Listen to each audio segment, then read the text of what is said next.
Welcome back to another episode. So there's a lot of times I wish that cell builds just never existed in the game. To be honest with you, I know that I talk about them quite a bit.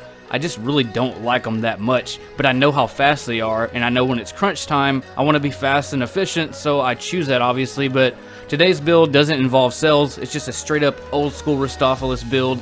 Kind of an older build, I just never made a video about it, and we're going to be talking about Null Composure and some other weapons as well, and some other extra tips and stuff like that as usual. But shout out to B Squad for keeping this channel up and running, man. I really do appreciate all you supporters. You have no freaking idea. But let's get started in this video. It's going to be using Top Tree Void. There's two options. You can use Contraverse Hold or Nez Sin. I'm using the Contraverse Hold option because I feel like Nez Sin just kind of fell off a little bit. This build was originally made for Mid Tree Void, but I really just can't stand this subclass. It's really weak. I feel like Nez Sin should work exactly like Crown of Tempest for that subclass, where it lasts longer, and it also should have an explosion right when you start the super.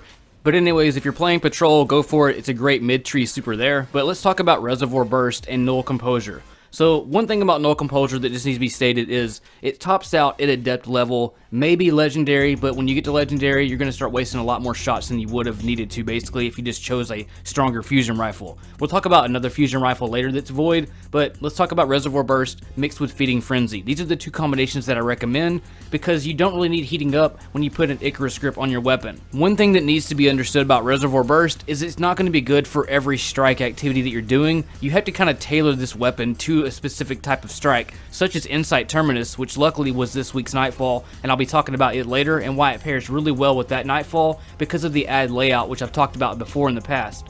Here's an example of using heating up and an Icarus grip. The first two shots are going to be heating up, and then the last shots are all going to be Icarus grip. You'll see the bolt patterns are exactly the same. Use an Icarus on all your fusions for a few days, and then go back to your previous selection, and you'll notice a drastic difference in all your bunny hop shots, any shot you do basically. Here's an example of Icarus there, tight bolt pattern, and then without. 540 fusions are notorious for having huge spread at short ranges, so you don't get a lot of range out of it, but you pop an Icarus grip on it, and it transforms any fusion rifle. Icarus grip adds a lingering effect, which means shortly after you land, for about a half second, you still get that accuracy boost as if you were in the air.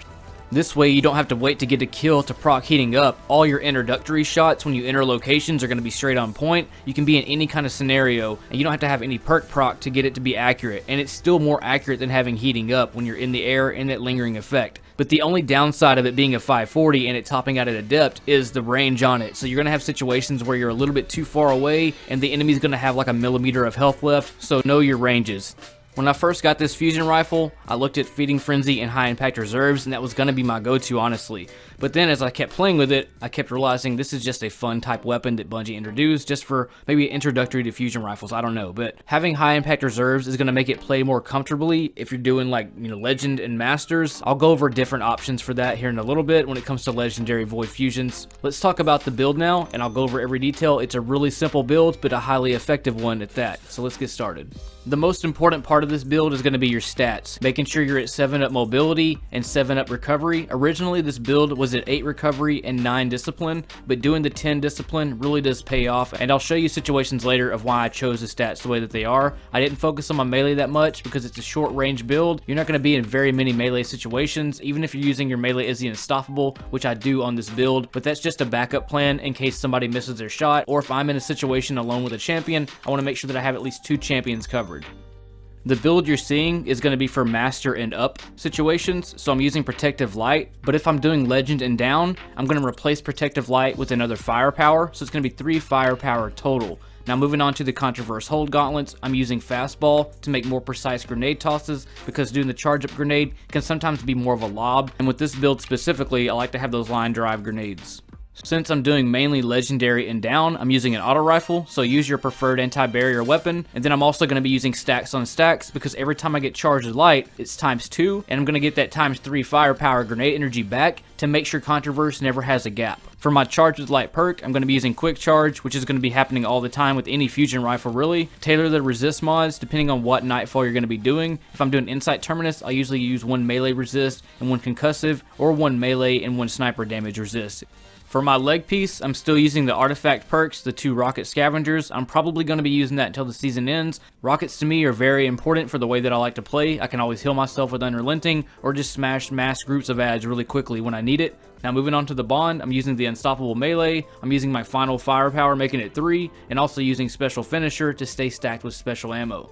If you want to have a lot of fun with this build, we can talk about some weapons such as Chroma Rush that drops with Adrenaline Junkie. This basically works like Rampage up to ×3, a 33% damage increase, which works really well with Contraverse grenades because they're really powerful, they down ads really quickly, and it's really easy to get the ×3 in Nightfall situations. But again, auto rifles kind of top out at Legendary. When it comes to Master level, sure you can use them and they work decent, but I'd much rather go for a Scout Rifle in that kind of situation with explosives. But Chroma Rush is still a really fun weapon to shoot. Probably one of my favorite primary auto rifles to shoot, to be honest. It's really accurate, it has decent range for what it is, and fast firing weapons are just obviously fun to shoot. And there's been plenty of situations where even having a ×1 or a ×2 Adrenaline Junkie has saved me in popping a barrier shield in like an adept level when I have low health and playing a little bit too aggro than I should be. It's just, you know, adept's pretty easy, so it's obviously, you know, you're gonna be running and gunning, and it's built just for that. Another option you can try to play with, Shattered Cypher. It's an okay weapon. I wish I could go back to the time when I really liked these large machine guns that shot really fast and had no range, just for a spray them down kind of weapon, but this weapon has really low range, but again, it has Adrenaline Junkie. You can also get it with auto-loading holster and field prep, which is really nice, and the reload's kind of decent. It just has no range and really weak damage. This is definitely a legend mode and down type of weapon, but that's what they're made for. They're not meant to, you know, go hardcore into Destiny. These are just really fun weapons to shoot, just to have fun in the game, and it's just, you know, an addition. So I'm not going to hate on it, because I get what this weapon's for, just like I get what Null Composure is for. It's not to slay out into GM, it's just a fun weapon that, you know, they've introduced into the game. My only complaint is that I know that a lot of the players aren't hardcore style players, so these type of weapons are made most often. But players that like GM and stuff like that, we have to wait a really long time until Bungie throws us a bone of something we can actually enjoy and play with that's really competitive.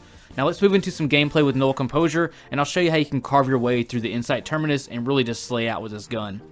Now let's talk about Feeding Frenzy and Reservoir Burst. Pay attention to how many times I'm reloading this and how it's slaying through, and why the reload speed is so important with the Icarus grip. There's another reload, here's another shot, Icarus grip shot, perfect landing, reload it again, pop that Reservoir Burst in. I can do this back to back to back, and getting the ×3 in Adept to Legend is really easy to do. So I can keep just crushing all these ads before anybody can really get to them, because one kill blows up any surrounding ads, such as right here and this situation right here.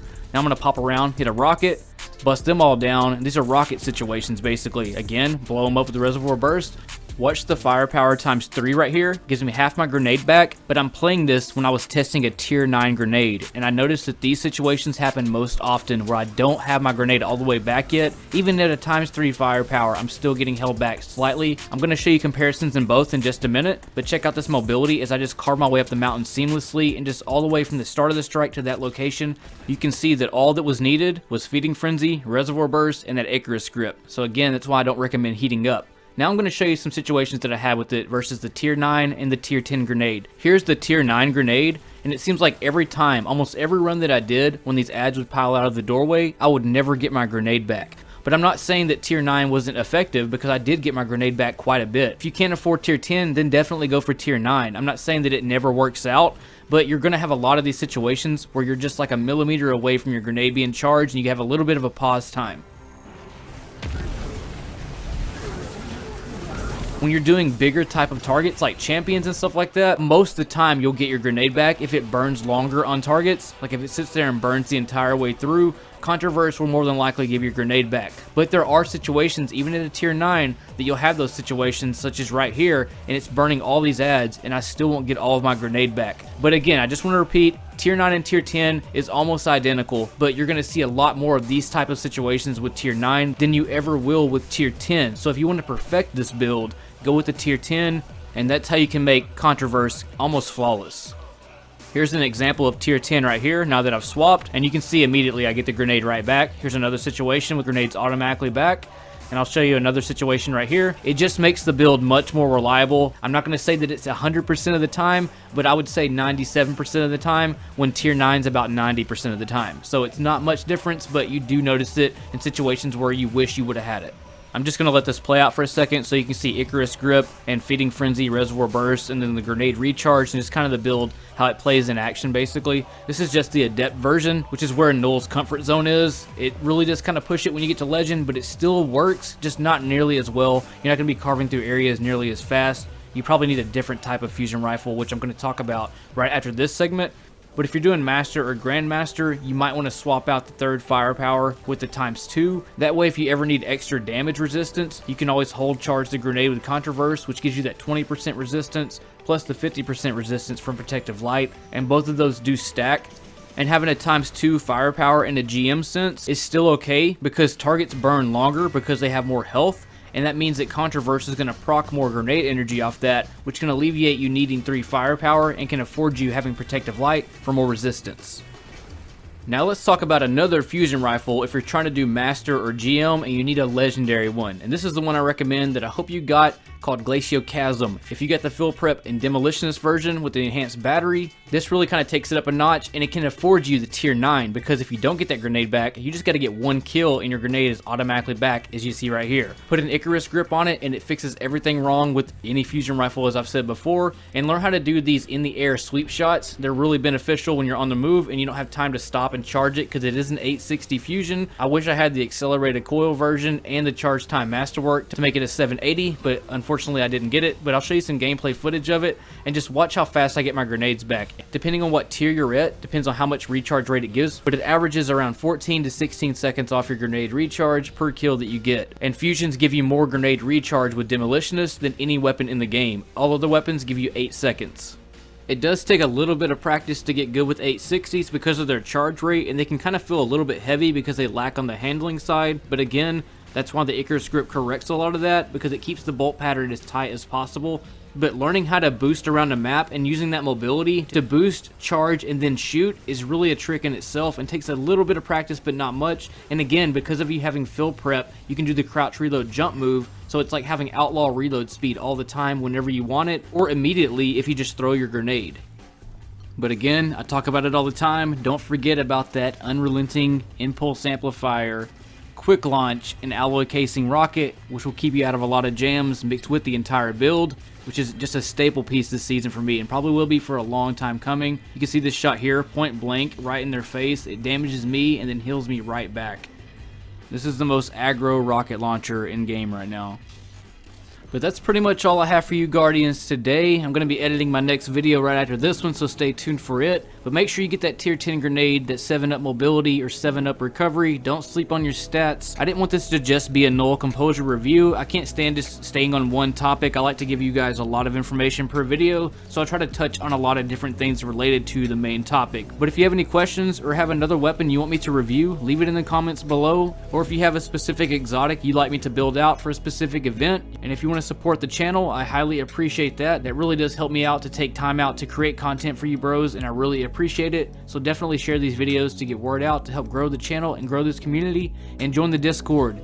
There's everything you want to know about the game in the Discord. You can check on weekly reset, you can download every build that I've ever made from there, you can talk to Beast Guardians like yourself, you can see what all the resets are at the vendors every day if you're looking for a specific mod, or you can ask me any questions, you can join our fashion show, you can talk about other games. There's literally all kinds of channels in there and something for everybody. So definitely go to the About section, click on Discord, become Beast, and join today. It's free. What do you got to lose? If you got a smartphone, download the app, and voila, you're in business. Hopefully I'll see you there. Sometimes it can be a little bit of a waiting period before it lets you actually type anything, just what Discord does basically. But if you have any problems, I can manually approve you to do it right away. But anyways, Guardians, again, my name is Rustopholis. If you enjoy my content and I'm speaking your language and you want to see this channel thrive and develop and grow, feel free to join the B Squad today or leave donations. Shop at teespring.com. Share a video, whatever you can do to say thanks and give back to the community is highly, highly appreciated. And I want to give a huge shout out to the B Squad because you're the ones that keep this channel pumping content out on the regular for all you viewers. But anyways, I'm going to get busy on the next video,